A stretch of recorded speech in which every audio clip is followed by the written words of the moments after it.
بر آواز کړی زاتورو تیارو کور یم په مسلمه پام زتا ته ګور یم په مسلمه پام زتا ته ګور یم. السلام علیکم ورحمة الله وبرکاته. عبید الله سلامونه را لیږلي او د سلام نه یې وروسته لیکلي چې زه یوه پوښتنه لرم. پوښتنه مې دا ده چې دلته زموږ په کلي او په کور کې دا رواج دی چې زنانو سره په لاس روغبړ کوي. نو آیا د زنانو سره چې په هغو کې د تره لور، د تره ښځه، د ماما ښځه، د عمه لور، د ماما لور، دا ټول پکې شامل دي، د دوی سره روغبړ کول شرعا روا دي که نه دي؟ د نارینهو سره د ښځې د لاس روغبړ او مصافحه په څلورو مذاهبو کې ناروا عمل بلل شوی دی.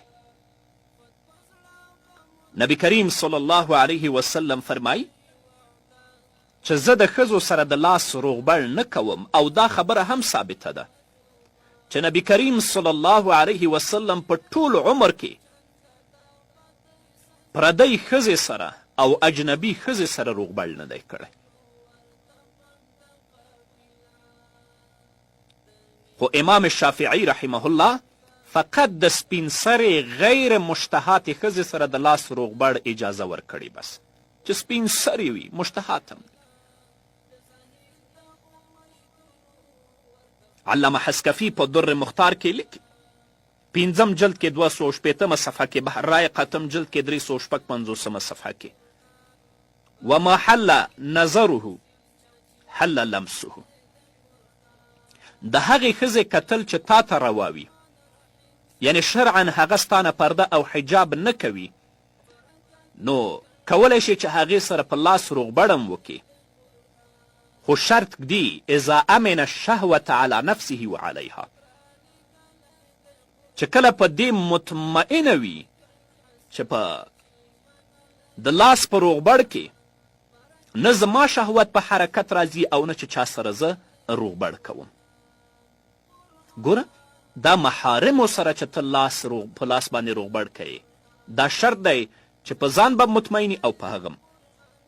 ځکه نبی کریم صلی الله علیه وسلم به د فاطمة الزهرا رضی الله تعالی عنها سر ښکلوه، او وروسته بیا لیکي وان لم یأمن ذلک او شک فلا یحل له النظر والمس، او که په ځان باندې مطمئن نه و یا شکی و، نو بیا نه کتل ورته صحیح دي او نه لمس صحیح دی.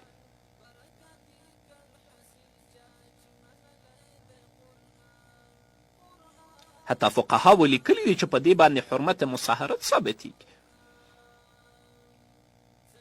نو کله چې د ماما د لور کتل تا ته روا نه وي، نو په لاس به یې روغبړ څنګه سوي؟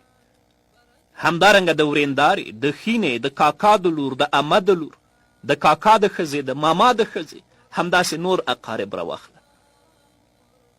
اما موږ وینو چې زیاتره کورنۍ په زیاترو ځایونو کې په همدغې مسئله کې بېباکي کوي، او په دې اړه به الله رب العزت د دوی نه سخته پوښتنه کوي.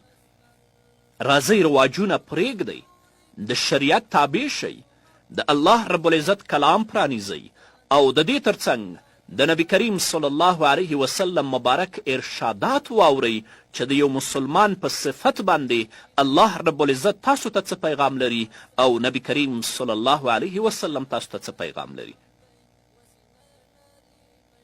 همدغو فاسدو رواجونو او دودونو غرق کړو، خو بیا هم رواج ته موږ په دین باندې او په شریعت باندې ترجیح ورکوو، او دا د خپل غیرت ګڼو. پروردگار ټول جهان درته سجدې کړي. درنو دوستانو، زموږ د یوټیوب چینل در سره سبسکرایب کړئ تر څو زما دیني خپرونې او نور اړین دینی مسایل تاسو ته پر وخت ورسیږي.